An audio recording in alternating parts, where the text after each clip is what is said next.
Mujer trabajadora, conoce y defiende tus derechos. ¿Puede el empleador dar un trato diferente a las trabajadoras mujeres respecto de los trabajadores varones? El empleador debe tratar de la misma forma a trabajadoras mujeres y trabajadores varones, evitando realizar cualquier forma de discriminación basada en el género.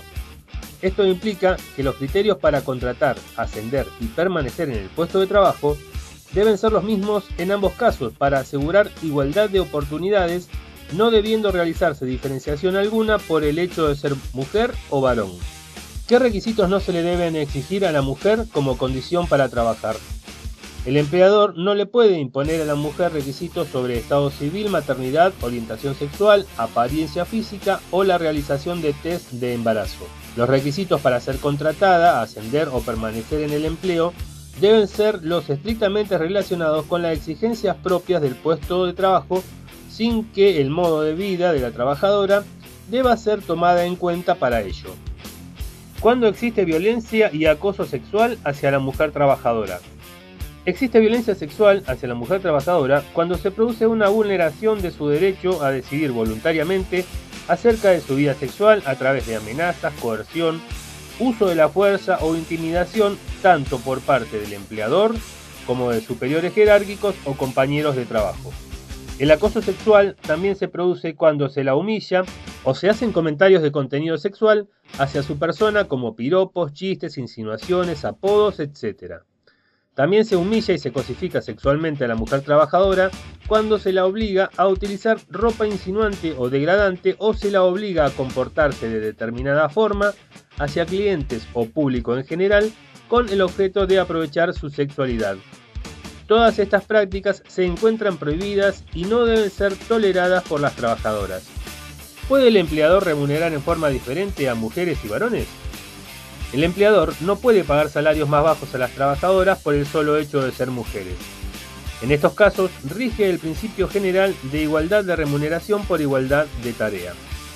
Los acuerdos paritarios y los convenios colectivos de trabajo que firmen los sindicatos tampoco pueden fijar salarios diferentes para las mujeres trabajadoras. En caso de que se le paguen salarios inferiores a las mujeres, estas tienen derecho a reclamar que se les pague de la misma forma en que se le paga a los varones y reclamar las diferencias salariales que se hayan producido por ese motivo. ¿Cuál es el plazo de licencia por maternidad? La licencia por maternidad comienza 45 días antes de la fecha de parto y finaliza 45 días posteriores al mismo, haciendo un total de 90 días de corrido. La trabajadora también puede optar por que la licencia comience 30 días antes de la fecha del parto y finalice los 60 días posteriores del mismo.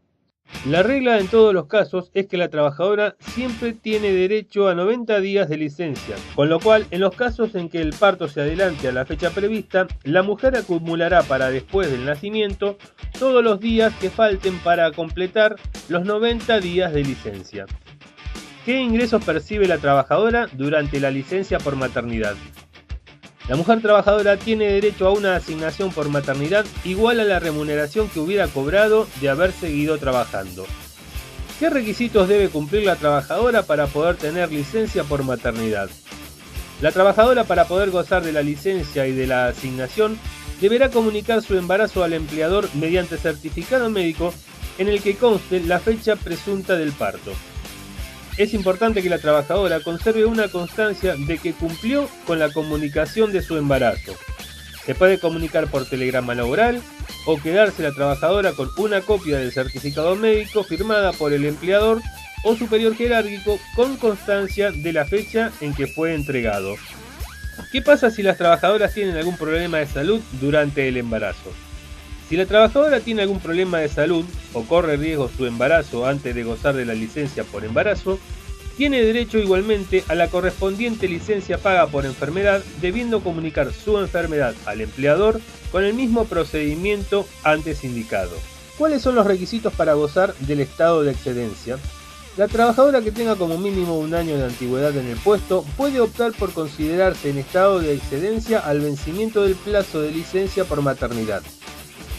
Esto quiere decir que la trabajadora puede continuar en licencia pero sin goce de sueldo, estando obligado el empleador a conservarle el puesto de trabajo por todo el tiempo que dure el estado de excedencia. El plazo de duración del estado de excedencia es de un mínimo de 3 meses y un máximo de 6 meses a elección de la propia trabajadora. Se tiene que comunicar por telegrama al empleador como máximo dentro de las 48 horas de vencido el plazo de licencia por maternidad, que se hace uso de la opción de colocarse en estado de excedencia indicando el plazo de duración. ¿Qué sucede con la lactancia durante las horas de trabajo? La trabajadora madre de lactante podrá disponer de 2 descansos diarios de media hora para amamantar a su hijo o hija en el transcurso de la jornada de trabajo por un periodo no mayor a un año posterior a la fecha del nacimiento, salvo que por razones médicas sea necesario que la madre amamante por un lapso más prolongado. Por razones prácticas, la trabajadora puede exigir que los 2 descansos se acumulen y pueda así salir una hora antes del trabajo. ¿Qué pasa si el empleador despide a la trabajadora embarazada?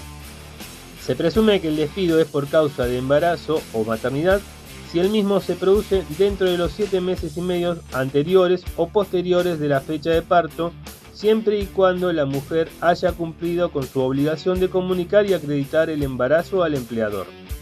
Por eso se recomienda que la trabajadora comunique su embarazo recién dentro del plazo de 7 meses y medio anteriores a la fecha del parto para estar protegida, ya que si el empleador se entera de que está embarazada antes de ese plazo, puede llegar a despedirla sin que sea el mismo considerado como un despido por causa de embarazo.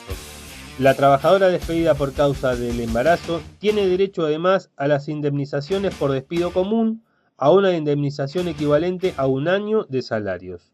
Trabajadora, no te dejes explotar, organizate y defende tus derechos.